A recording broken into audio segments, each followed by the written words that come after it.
So, hi all of you, welcome you back to the next part of chapter number 2. And in this part, we will be quickly discussing about power. About power. तो power होती क्या है? देखो, power क्या होती है? Power is the amount of work done, the ability, मतलब power is what? Power is defined as work done upon time. सबको पता है, इसमें कोई बहुत नई चीज नहीं है। Work upon time, this is work upon time. So will just quickly go through the concept of power and then will start. जैसे तो मैंने बताया कि power is what? Power is work done upon time. Power is amount of work done upon time. ठीक है, तो मैंने लिखा that power is work upon time, power is work upon time, and work done is written as force into displacement divided by time. Now I can write this equation as F into d by t. Now d by t, that is displacement upon time, हमको displacement upon time होता है velocity, तो I can write power F into v, whereas v is what? Velocity. V is what? Velocity.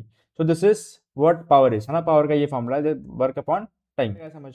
Now if let's say I may just go through the definitions.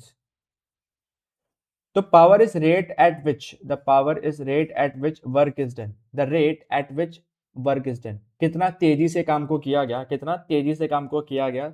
अगर किसी काम को बहुत तेजी से किया गया तो ज्यादा पावर, किसी काम को बहुत धीरे धीरे किया तो कम पावर। ठीक है, इसलिए rate of, this is called rate of work done, rate of doing work, rate of doing work. ठीक, अच्छा, अब we'll define what is power. Power is defined as the amount of work done, per unit time.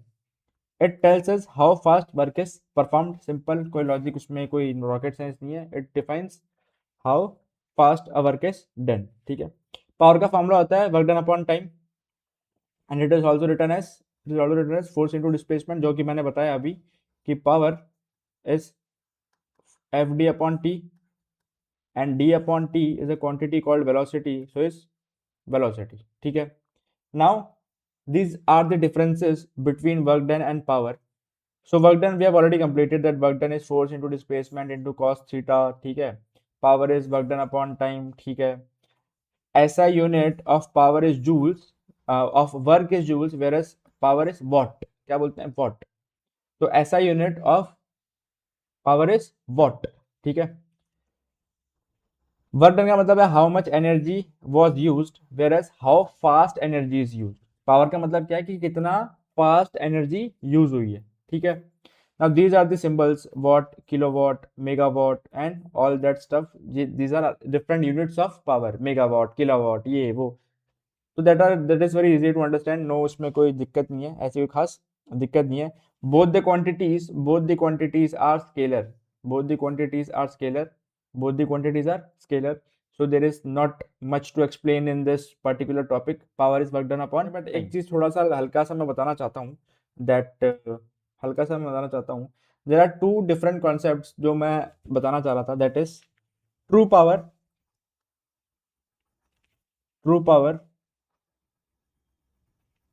and apparent power. True power and apparent power.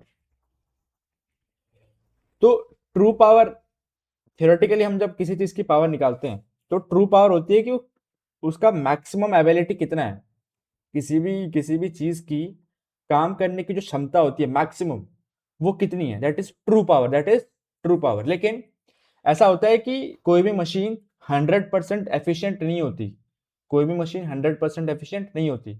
उसकी true power तो बहुत ज्यादा होती है, maximum power बहुत ज्यादा होती है, लेकिन जब वो काम करता है, जब वो मशीन काम करती है, तो असल में ट्रू पावर का आउटपुट आता ही नहीं है जितना हमें चाहिए। जितना मैक्सिमम पावर वो मशीन कर सकती है, वो उतना बाहर आ ही नहीं पाता, क्योंकि कुछ पावर लॉस में चली जाती है, यानी कि हम कंप्लीट 100% एफिशिएंसी से काम नहीं कर सकते। कोई भी मशीन 100% एफिशिएंसी से काम नहीं कर सकती, इसीलिए जो यूज कर सके, हम जो पावर यूज कर सकें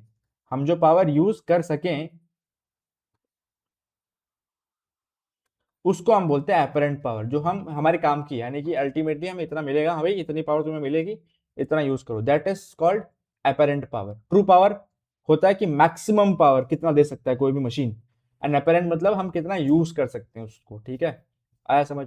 सो in this part I guess I will do this much of concept, I mean this much of content. Stay tuned and keep watching the videos. Thanks a lot.